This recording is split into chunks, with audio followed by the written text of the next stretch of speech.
To begin with, can I ask everybody to please press the mute button on your GoToMeeting control bar.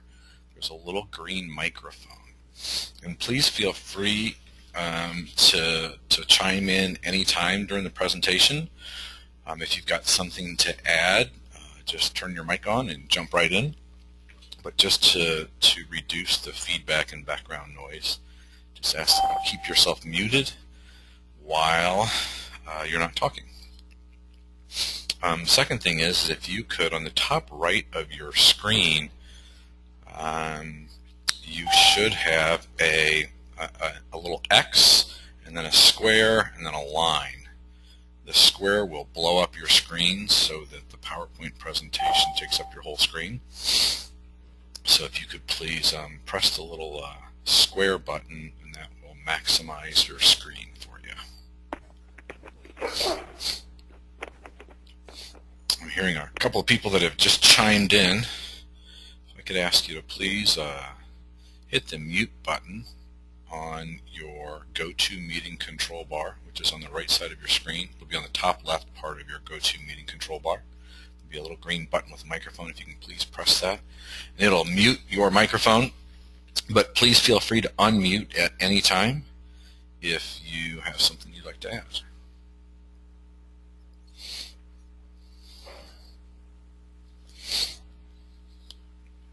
And we're going to get started here in just 1 minute.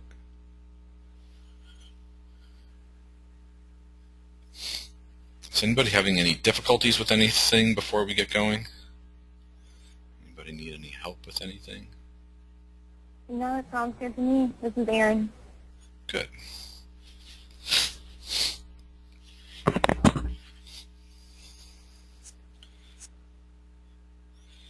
Well, what I would like to begin with is thanks. I would like to thank everybody who has gotten us here. Everybody who's worked so hard to create what 1-800-BOARD-UP has become. We really have achieved something special. We've changed 3 different markets. We've had a big effect on the fire restoration business. We've had an effect on the firefighting business. We've had an effect on the insurance claims business. And I think everybody who has given their heart and their soul to this mission deserves some applause. I know that everyone on our team is committed to this organization, and I'm just very grateful for the opportunity to work here alongside this team. So I'm a little torn about our current status. We have survived the second greatest economic collapse in modern history, relatively unscathed. We've had no layoffs, and we are well positioned for the future. I don't know too many companies that are as positively charged as we are. We have a great business model. We have great market position, and we have a well-respected brand.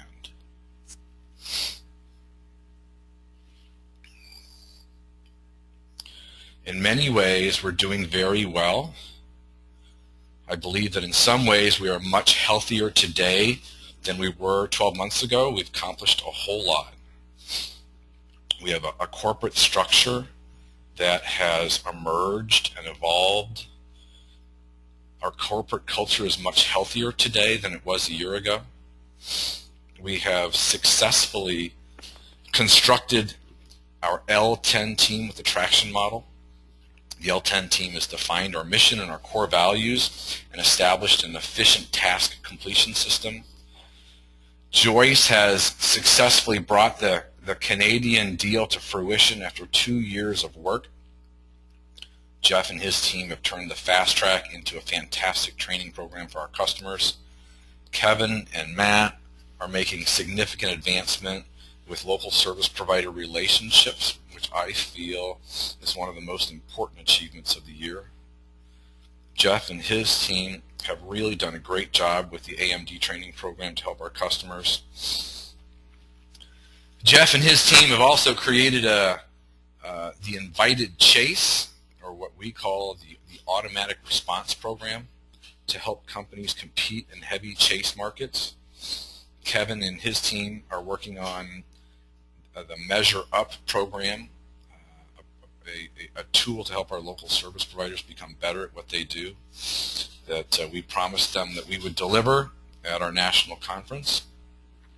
Joyce and I have been working on a new program that we call PUMP, an acronym for a performance management program, which we feel will take us where we hope to go in the future. Sean is working hard right now to develop a national agreement with the Red Cross, which could have a big effect on our organization. We have recently hired a new coach for our organization named Jason Tapp, and he's going to help us with PUMP. So New Year's, I feel, are a great time to ask, how are we doing personally? How are we doing as an organization?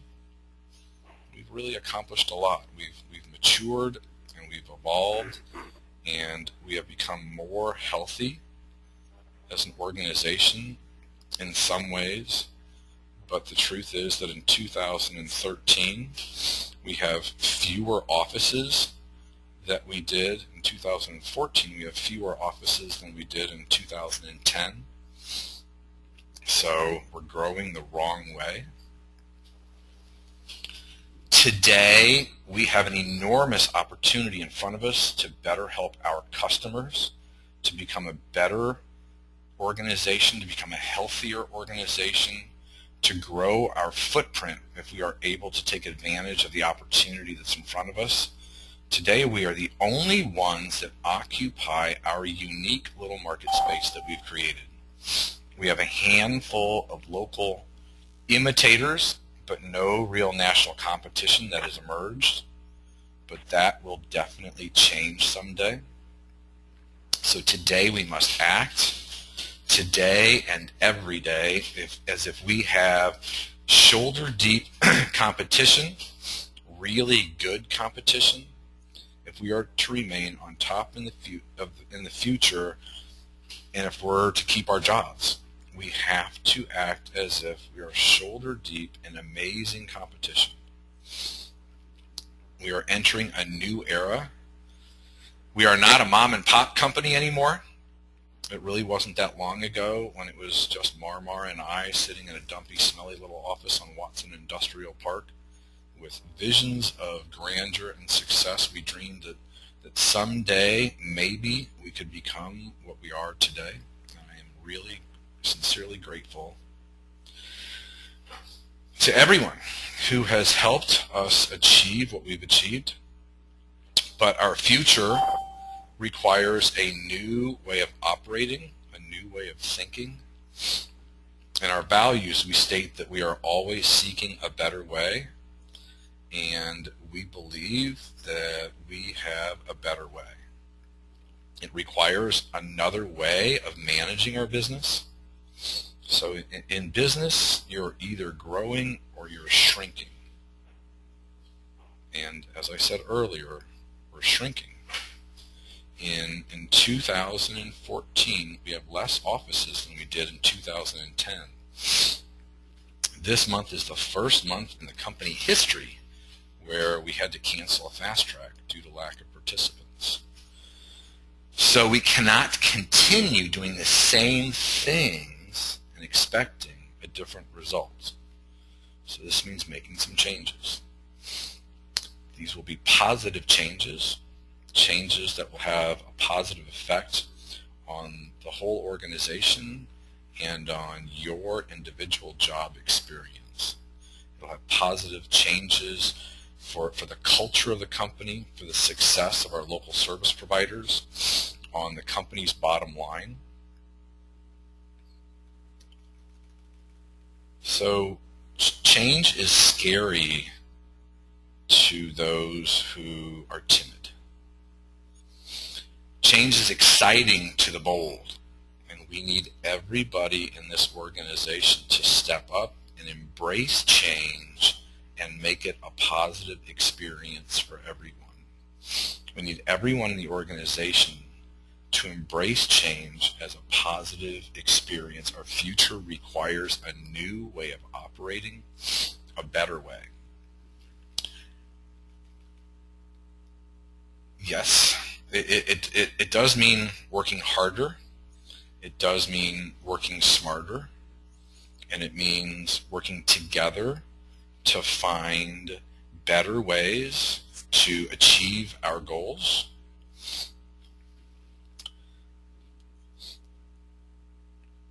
As I said earlier, we must act today and every day as if we are shoulder deep in competition, in really good competition, if we're to remain on top in the future and keep our jobs. Now, I'm not threatening anybody's individual jobs. I'm really talking about our jobs collectively. But all of our jobs are at risk every day. Here are just some companies, some really iconic brands that for some reason, for one reason or another, were once dominant market leaders and they lost their advantage, and some became failures and went out of business. What characteristics do we share with these companies? They were all market creators. They were all market leaders. They were all bold, creative, innovative in their early years. And they all eventually lost major market share to newcomers who were better, faster, stronger, and some died. From the 1950s to the 1980s, Kodak was the dominant American brand in American photography. In the 1960s, people didn't photocopy things, they Xeroxed them. In the 70s, America loved Sears. And when I was a little kid, in the 1970s, in November, every year we would get the Sears catalog in the mail. I lived out on a farm out in the middle of nowhere. And we would make our Christmas wish lists by circling. We had 3 different colors: red, black, and blue pens. And anything in red was my little brother, and anything in black was me, and anything circled in blue was my sister. And that's how we did our Christmas shopping. You could get anything you want at Sears, and it often came with a lifetime warranty. But Sears is done. In the 80s, you didn't rent a movie, you went to Blockbuster Video. Blockbuster could have become Redbox or Netflix. They saw the change coming. They just failed to react. Wayne Huizenga used to be a neighbor of mine. He was the founder of Blockbuster, and he saw the change coming, so he sold the company in 1994 to Viacom. Blockbuster was a stock market darling and an exciting place to go on Friday nights in the mid-1990s, but they're done. In the 1990s, Nextel was one of the coolest toys I ever had. I loved my Nextel. And in those days, you'd sit in a restaurant and just hear the beep, beep, beep, beep sound all over the restaurant of people talking on their Nextels. In 2000, a company called Research in Motion, RIM, gave us our first smartphones. We called them Crackberries because we were addicted to them. Who carries a BlackBerry anymore? IBM. IBM was one of the biggest computer brands, actually one of the biggest brands in the world, one of the most rock-solid brands in the world. Certainly the strongest computer brand in the world. And let me ask you, when was the last time you saw an IBM computer, or an IBM anything for that matter? NASA was the world leader in space exploration and travel. Today, they are relegated to a support role for smaller, smarter, faster private companies. If you're not a motorhead, you may not have ever heard of the Holley Carburetor Company, but for generations they built the best carburetors in the world. Today, they do not make cars that use carburetors. Holley is failing because they failed to react and they failed to learn how to build electronic fuel injection systems. These companies didn't die because they were bad people. They didn't die because they were dumb. They didn't die because they were dishonest. They all had lots of great people with good intentions running the companies and working from the companies. They all failed from lack of bold leadership.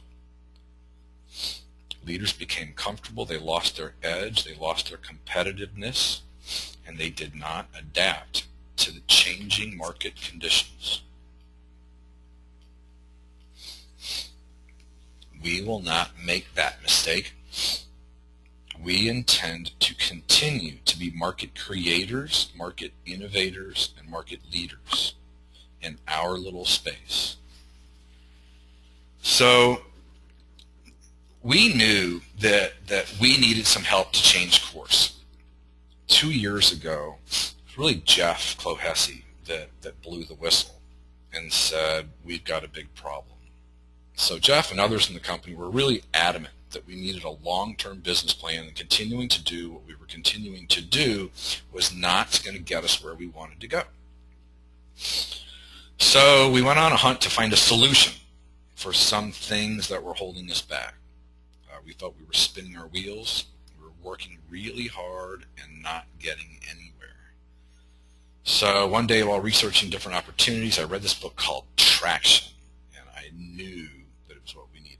So I brought this Traction idea to the leadership team, and we all decided as a group that this is what we wanted to do to get us unstuck. We have spent an enormous amount of time and money on this program, but it really has delivered on its promises. You know, we require systems for our company that produce consistently reliable results. We require processes that help people consistently achieve their goals. We require a culture that allows high-performance people to flourish, a culture that rejects mediocrity any place in the organization. And EOS is really helping us achieve those goals. So, does anybody recognize this guy? Anybody recognize the guy in the picture as me? So that was me before Traction, and I have to say I was a mediocre leader. Great salesman, mediocre leader. So all these little arrows, these are the things that consume my head all day, all night, weekdays, weekends, nights when I'm asleep, Christmas, New Year's, Easter Sunday. I can't get away from it. I will admit that it might be an unhealthy obsession, but it's just the way it is. I can't change it. It's who I am. I came to the realization that I could not manage all of these things if we were to get where we wanted to go, and I was not to drive everybody crazy in the meantime, and that only a sound leadership philosophy and good business practices could create the culture that we needed to produce the predictable results that we have to succeed. So our first step after we engaged this EOS process was to look at who we really are as an organization. What is most important to me in this organization is culture, our mission, and our values.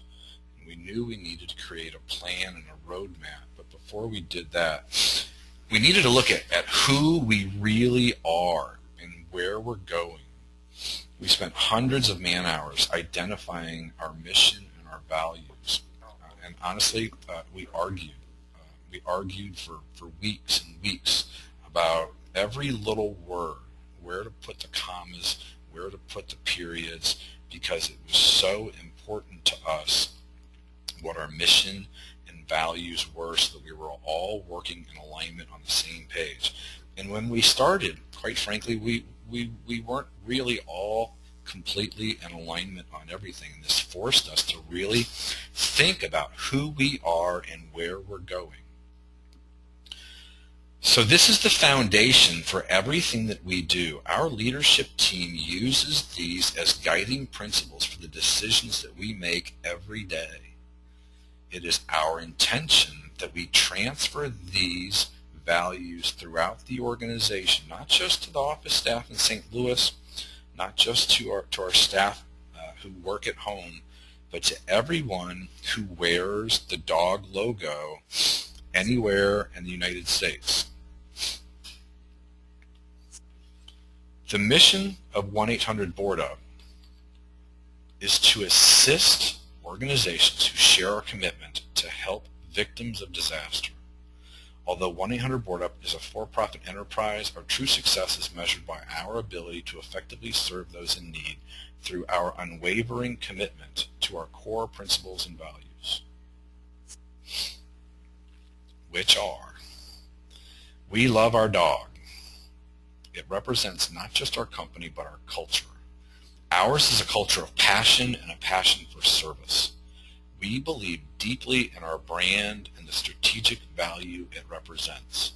We strive to emulate the culture, principles, and values of the fire service. We are go-givers, not just go-getters. We place people before profit. We do the right thing always. We engage meaningfully in the communities we serve. We give willingly without regard to what's in it for me. We achieve this through compassion, sincerity, and generosity. By recognizing that relationships of trust are everything, period. By honoring all commitments, say what you do what you say. By embracing the principle that our strength is in our unity. By seeking to improve the lives and careers of all stakeholders.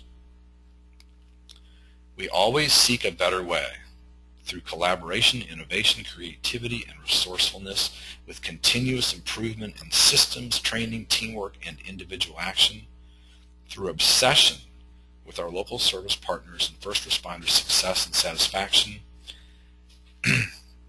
And one of the most important things to me, by providing a rewarding and engaging work environment where talented, high-performance people can thrive.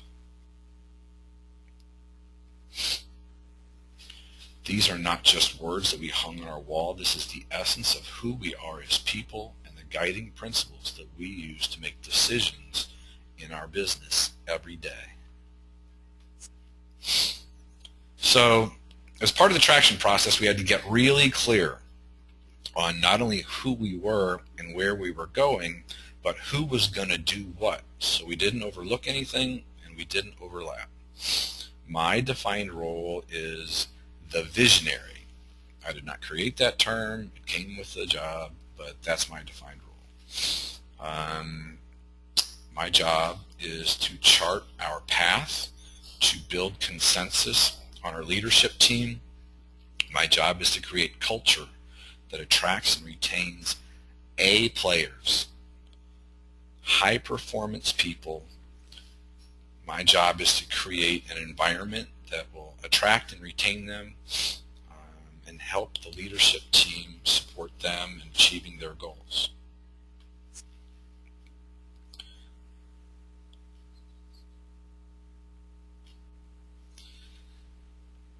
Nothing to me is more important than our culture.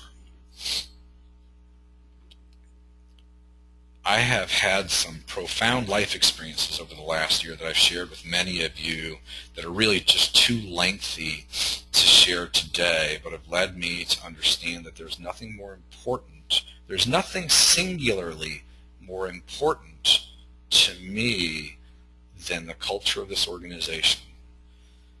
When put on a scale, there's nothing that's more important. Not our logo, not our telephone number, not any individual person in this organization, including me, not our processes, not our money, not our bank accounts, not our sales numbers, not our collections. There's nothing more important to me than culture. If we run out of money tomorrow, we'll figure it out. We have a chance of surviving. If we have a toxic culture, there is nothing that can save us from ruin. Culture is what will attract the high-performance people that we need to get where we need to go. And high performance needs to be everywhere. If we ever have a janitor, he will be a high-performance janitor and an overachiever. We will create a work environment and an opportunity for him to have a job that he loves, one that he feels is satisfying, and one where he is rewarded well for his achievements.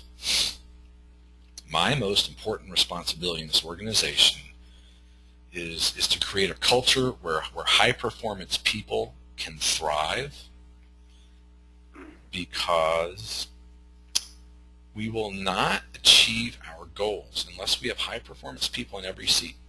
High-performance people can get a job anywhere they want, in any economic conditions. In order to attract and retain high-performance people, we have to have a high-performance culture, a healthy culture, where people want to come to work. So our leadership team came up with our 3-year picture. This is what we want to achieve in the next 3 years. These are measurable goals. We're going to be talking a lot about measurable goals. And our leadership team has weekly, monthly, quarterly measurement goals. And we are really kind of obsessed with them. We will not reach our objectives unless we follow this path. We will not reach these goals with the people, unless we have the people and the processes and the culture that I was talking about. So what does success really look like? Our objective is to be the best in the business in every market that we serve. Not to be a little bit better, but to be remarkably better, to be noticeably better. When the fire department is standing in the street watching us do what we do, they have to look at us and say to each other, those guys are good. They are so much better than those other guys. Not some of the time, not most of the time, but every single time a fire chief puts it on the line by calling 1-800-BOARD-UP to serve his citizens, we have to be better.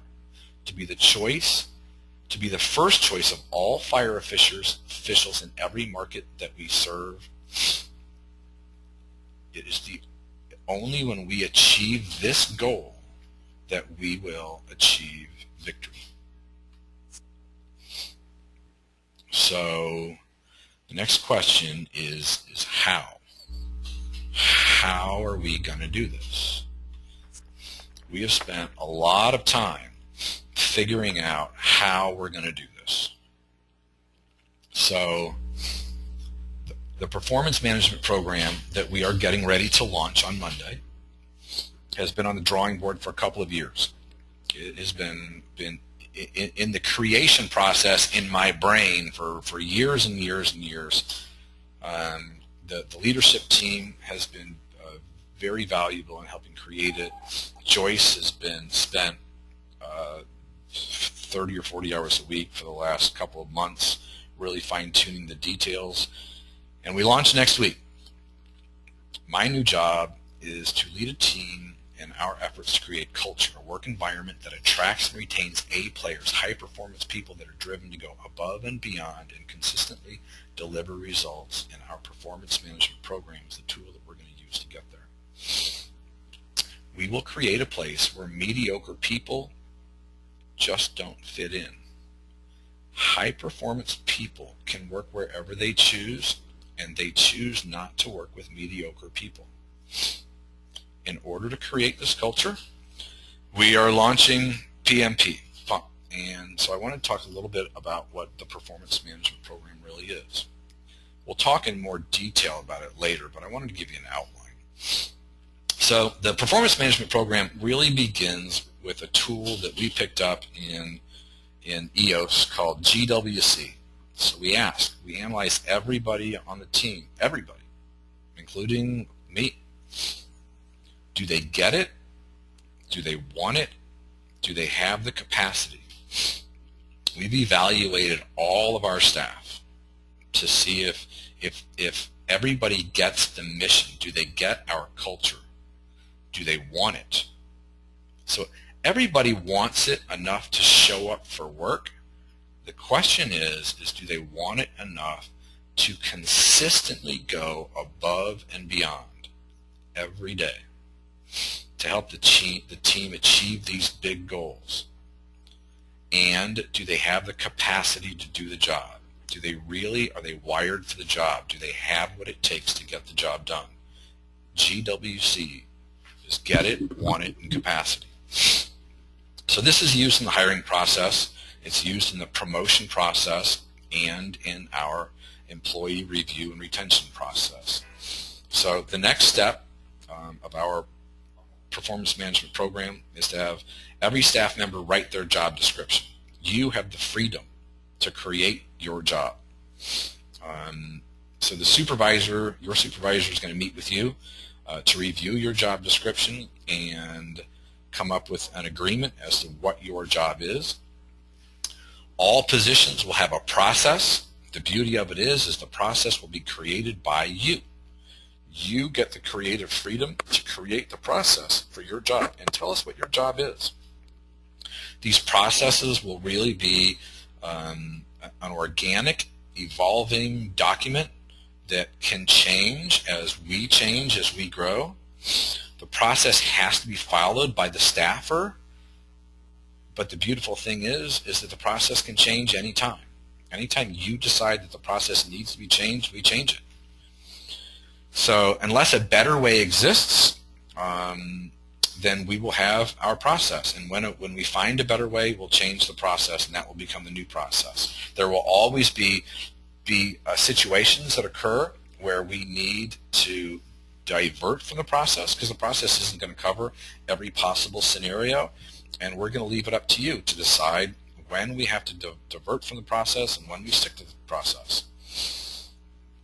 So as we grow in number of employees, and because of their distance from the office, it's not always possible to adequately assess the performance of everyone in the organization from my office in Jacksonville.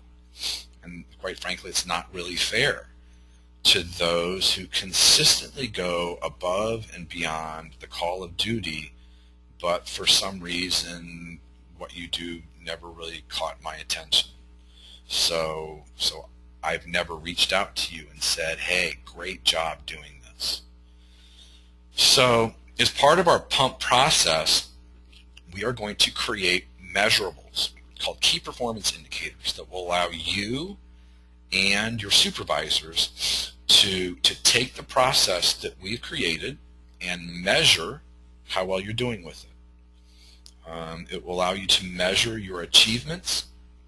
So if we don't achieve the goals that you and your supervisor agree on, we've got a coach who's going to work with you to help you understand them better, to help understand the environment better, to understand the obstacles better, to help you achieve those goals. And we are investing an enormous amount of money in this coaching program, and it's to help you achieve your goals. If we continue to miss the goals, we have to look at whether the goal is really realistic.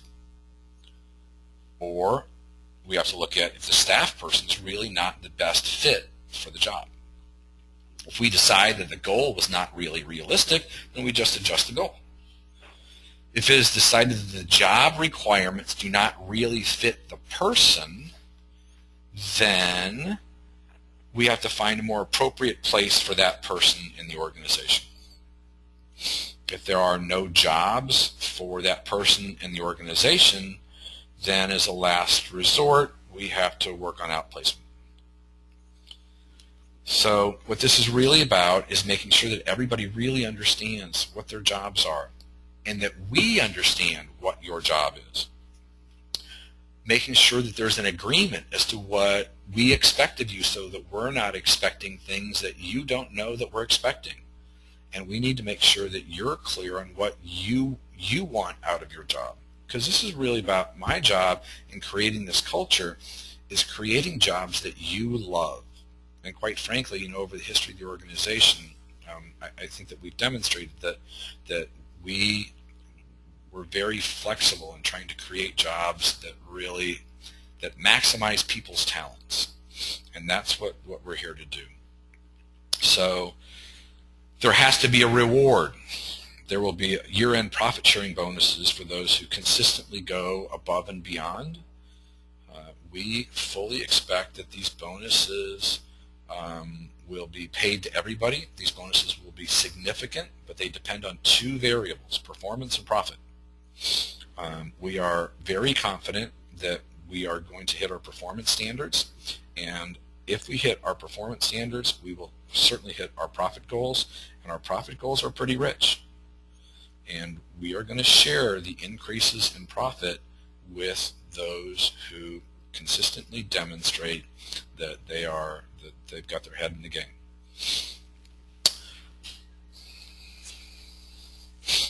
So, what is Pump? What's in it for you? How is Pump going to benefit us? So the objective of Pump is to create a work environment that attracts and retains high-performance people. A place where people want to be, where they really enjoy coming to work. To create an environment where the staff has freedom to create their own job descriptions, to create their own processes, to create the things that they're measured by. It's not really fair to hold people accountable to things that they don't really understand, and they don't really understand how they're being measured. Clarity of purpose in both the job and the organization will result from the performance management program. Everybody will be free from micromanaging. The Pump will produce a culture where we overmanage processes and not micromanage people. This performance management program will create a place where everyone feels their contributions matter, a place where contributions are valued, a place where contributions are noticed and recognized and rewarded, a place where continuing education is rewarded, a place where those who help others is valued and recognized, and a place where living our company values is rewarded. So I've had this question a couple of times. What the heck is a process? I guess a process can mean a lot of things to a lot of different people, but a process is merely an action plan for how we do things. So in each step, within a process, there are many, many steps. So if we were to look at the firefighting business, and I don't know anything about firefighting, but I would envision that your process begins with going to bed at night, preparing to get up in the middle of the night. So do you have everything next to you that you need when that alarm goes off? And how do you get from the bed to the pole? And I don't even know if they slide down poles anymore, but how do you get down the pole and get your turnout gear on? And get your turnout from the turnout gear to getting in the truck? And who sits where? Like firemen don't get in the truck and go, I want the front seat, I want the back seat, I want to sit next to the window. They all know where they sit. Each one of these things is a step. So when they have steps that need to occur from the time that they leave the firehouse to the time they arrive on scene. And when they arrive on scene, they don't all look at each other and say, so who's going to go and kick in the door? They all know who does what. They've practiced it over and over and over again. There is no possible chance that a fireman is going to kick in the door and another guy's going to grab a hose and run into that house and turn the hose on to find out that somebody forgot to connect the hose to the pump. It doesn't happen because they all know the process. Every process is a series of steps. Now, we're not all firefighters, so we've not all done that, but most of us have cooked something before, and baking a cake is the same thing. In order to bake a cake, you need to follow a process. The process is a series of steps. When you put all the steps together, they form a process. If you miss one step in the process, you do not achieve the desired result. You cannot put the eggs in after you've put the cake in the oven. If you miss one ingredient in the process, you do not achieve the desired result. The benefit of the process is that it allows everybody on the team to know how to do the job. It allows managers to understand what you're doing, and it allows staff and manager to focus on pre-agreed steps so that we are managing the process and not the people.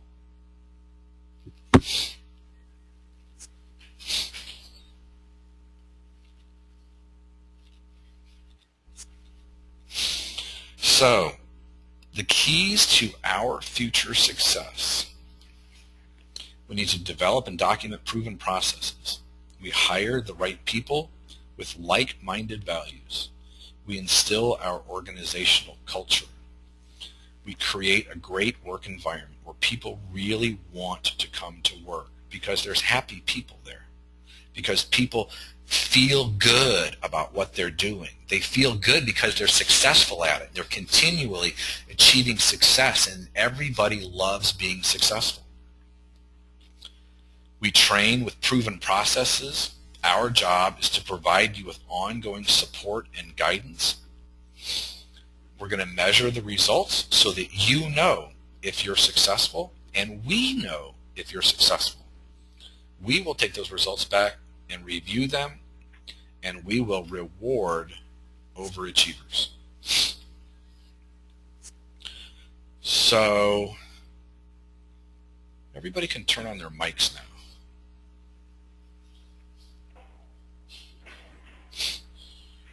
If you have something that you'd like to contribute to this, I would like to hear from you. So we're going to have another meeting because everyone's going to go home. There's going to be people who might be afraid of this. There might be people who are really excited about this. There's certainly going to be people who have questions about this. So we're going to have another meeting next week for to discuss next steps. But if anybody has anything that they would like to add to this conversation, please feel free to chime in.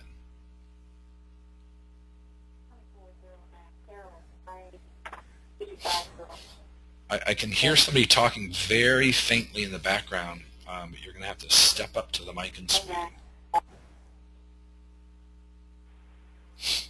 Are you trying to say something? Because we can't hear you.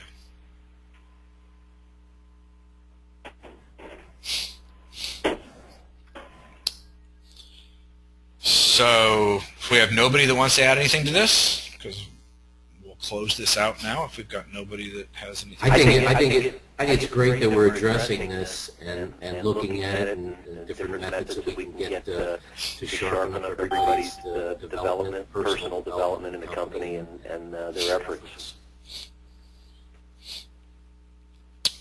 I agree. So before we leave, gratitude, I think, is one of my personal values. I wake up every day and think about all the things that I'm grateful for, and I'm grateful for so many things. So I would like for everybody to leave with this question in mind. What if you woke up tomorrow with only the things that you were grateful for today?